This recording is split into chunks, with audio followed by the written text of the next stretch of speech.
5টার সময় doctors day আছে আজকে পালন করবো আমরা। সেখানে আমি যা বলার আশা করি সেখানে যা বলার আমি বলবো, এবং এখান থেকে আমার কী চিন্তাধারা বা আমাদের সরকারের কী চিন্তাধারা। স্যার, একটা অন্য প্রশ্ন যাচ্ছি। স্যার, আপনি নেশা বিরোধী বিভিন্ন ক্যাম্পেইন বরাবর চালিয়ে যাচ্ছেন, কিন্তু আমাদের রাজ্যে দেখা যাচ্ছে যে নেশার রমরমাটা রানীর বাজারের পর এবারে গত দুদিন আগেও একেবারে পরপর দুবার করে ট্রেনকেই টার্গেট করে এই নেশা দ্রব্যগুলো রাজ্যে ঢুকছে। কী বলবেন? দেখুন, এখন তো ধরা পড়ছে না, এবং এটা বিরাট সংখ্যায় কিন্তু ধরা পড়ছে। একদিকে তো আমাদের খুশি হওয়ার বিষয় যে পুলিশ কিন্তু অ্যাক্টিভ, এবং আপনারা দেখেছেন অনেক সময় অনেকে জিজ্ঞেস করে যে কিংপিংকে কেন ধরা হয়, বলে না অনেক সময়, আরে বাইরের থেকে ধরে নিয়ে আসা হয়েছে। একজন ধরা হচ্ছে যেখানে অনেক জায়গায় আছে, তো দেখতে হবে না কোন জায়গায়, আইনটাকে তো সামনে রেখে যাই কাউকে খালি আমরা ইমাজিন করে ধরে নেব, সেটা তো সম্ভব নয়। এবং মাননীয় গৃহমন্ত্রীজি বারবার বলছেন যে জিরো টলারেন্স, আমরা তো সেইভাবে করছি। খুশি হওয়ার বিষয়, আগে তো ধরাই পড়তো না। আপনারা দেখেছেন কাউকে ছাড়া হচ্ছে না, কিন্তু সে যেই হোক, এটা তো আপনারা, আমার মনে হয় মানুষ সেটাকে বাহবা দিচ্ছে।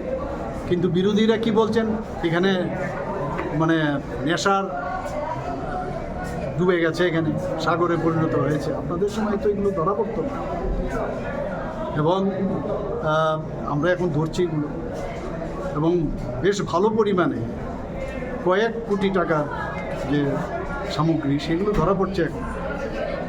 তো ন্যাচারালি যখন ধরা পড়বে, যারা ব্যবসাটা করছে তারাও তো দেখবে যে এইভাবে যদি ধরা পড়ে তাহলে তো লাভটার হচ্ছে না, এবং ধ্বংসও করা হচ্ছে প্রচুর পরিমাণে। স্যার, অভিযান চলছে, মাদক ধরা পড়ছে, কিন্তু মাদকের সঙ্গে যারা জড়িত মূল সূত্র কতজনই এনডিপিএসের কেসে এখন কতগুলো লোক ধরা পড়ছে।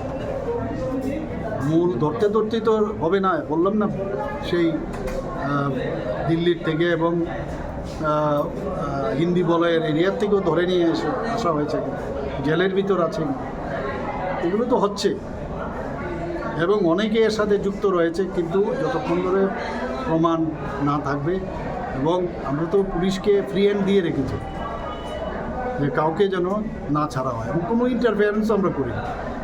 আপনারা দেখছেন সেগুলো আগে হতো না। কি বিরোধীরা যাই বলুক, এটা আনন্দের বিষয় না। না ধরলে ভালো হতো না, যদি না ধরতাম তাহলে ভালো হতো, তাহলে তো বলতো না যে এখানে ট্রেনও আসে। আগেও তো মানে জবের থেকে ট্রেন তো আর এখানে অনেক দিন ধরে এখানে আসে।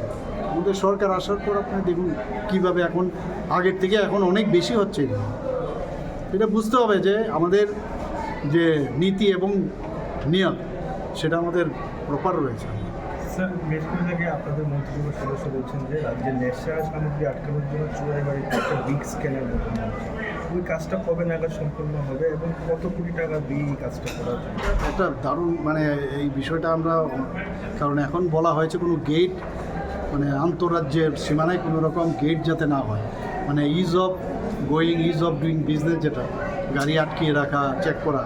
তো এর জন্য আমরা ঠিক করলাম, যেহেতু এখানে ত্রিপুরাকে একটা করিডোর বানিয়ে বাংলাদেশে যায়, এবং বেশিরভাগ যে মাদকদ্রব্য সেটা মায়ানমার থেকে আসে, এবং আমাদের আসাম এবং যে পার্শ্ববর্তী যে রাজ্য আছে সেই পার্শ্ববর্তী রাজ্য, সেখান থেকে আমাদের এখানে চলে আসে।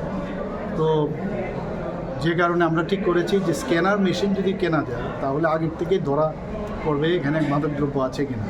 দামটা বেশি, কিন্তু এটা লাগানো হবে।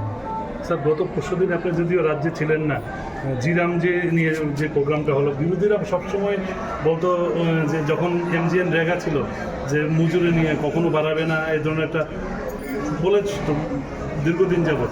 সেই জায়গায় আজকে 300 টাকা করে মজুরি হচ্ছে, কাজ বৃদ্ধি পেয়েছে, কী বলবেন স্যার? না, এটা তো সাংঘাতিক ভালো কাজ হচ্ছে না। এটা 300 টাকা করা হয়েছে, মজুরি বৃদ্ধি হয়েছে, 100 দিনের কাজের জায়গায় 125 করা হয়েছে, টাইমলাইন করা হয়েছে যে কাজ না দিলে, যদি সময় মতো কাজ না দেওয়া হয় তার জন্য জরিমানার বিষয়ও রয়েছে।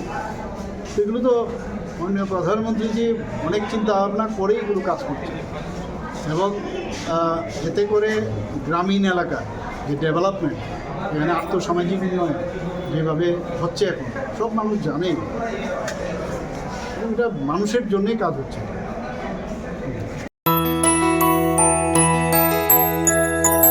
স্বাদে ভরা ঘিয়ের সুবাস লংতরায়, কি ভালো খেতে। শুদ্ধ ঘিয়ের আবেশ ভরা লংতরায়, অপূর্ব সুগন্ধ। পুষ্টি ভরা ঘিয়ের খাবার, গাওয়া ঘি প্রিয় সবার লংতরায়। একেই বলে বিশুদ্ধ ঘি। বিশুদ্ধ ঘি নাম মনে রেখো লংতরায়। লংতরাই ঘি রোজ খাবারে তোমাকে চাই। লংতরায়, লংতরায়, লংতরায়। তুমি আছো রান্নাঘরে, তাই সুগন্ধে ভরে, যা খুশি তেমনই খাই তোমার জাদুর রান্নায়। থাকে শুধু লংতরায়, থাকে শুধু লংতরায়। কত কেজি রান্না হয়, মনটাই করছো জয়। ভালোবেসে বলছি তাই, রান্নায় তোমাকে চাই। চাই শুধু লংতরায়, চাই শুধু লংতরায়। লংতরায় গুঁড়ো মশলা, রান্নায় তোমাকে চাই। চাই শুধু লংতরায়। শোনো শোনো ভোজন রসিক, শোনো মন দিয়া, ঝাঁঝের স্বাদে রান্না করো লংতরাই দিয়া। ইলিশ সর্ষে পোস্ত বাটা যেমন ইচ্ছে নাও, মালাই চিংড়ি মাংস কষা চেটে পুটে খাও। আহা চেটে পুটে খাও, আহা চেটে পুটে খাও। লংতরাই কাচ্চি ঘানির সর্ষে তেলে টেস্ট, যে খাবে সেই বলবে লংতরাই বেশ। লংতরাই সর্ষের তেল, ঝাঁঝে স্বাদে তোমাকে চাই। আহা লংতরাই বেশ, আহা লংতরাই বেশ।